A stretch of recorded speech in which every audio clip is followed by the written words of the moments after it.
ఒకప్పుడు దట్టమైన అడవులతో చుట్టుముట్టబడిన ప్రశాంతమైన గ్రామంలో ఇద్దరు ప్రాణ స్నేహితులు నివసించారు, అర్జున్ మరియు రవి.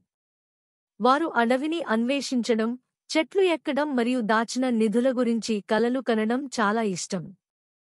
ఒకరోజు ఉదయం ఎండలో ఉన్న పాత మర్రి చెట్టు దగ్గర ఆడుకుంటున్నప్పుడు బోలు కొమ్మలో దాగి ఉన్న చిరిగిన పటాన్ని వారు కనుగొన్నారు. ఆ పటం అడవి లోపల లోతైన ఒక రహస్య జలపాతానికి మార్గాన్ని చూపించింది. వారి గ్రామం నుండి ఎవరూ చూడని ప్రదేశం.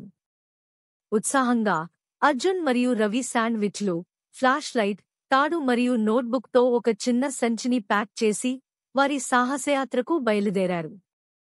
వారు రాతి గుహలు, దట్టమైన పొదలను దాటారు మరియు నిటారుగా ఉన్న కొండలను ఎక్కడానికి ఒకరికొకరు సహాయం చేసుకున్నారు. దారిలో వారు రంగురంగుల పక్షులను, ఉల్లాసభరితమైన కోతులను మరియు సరైన దిశలో చూపించే తెలివైన ముసలి తాబేలును కూడా కలిశారు. గంటల తరబడి నడిచిన తర్వాత వారు వదులుకోబోతున్నప్పుడు వారు నీటి ప్రవాహ శబ్దం విన్నారు.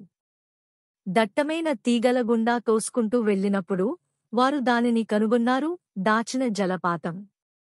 అది సూర్యకాంతి కింద వజ్రాలలా మెరిసింది. దాని వెనుక పురాతన చిత్రాలతో నిండిన ఒక చిన్న రహస్య గుహను వారు కనుగొన్నారు. నిజమైన నిధి బంగారం కాదని వారు గ్రహించారు, అది వారు కలిసి చేసిన సాహసం, స్నేహం మరియు జ్ఞాపకాలు.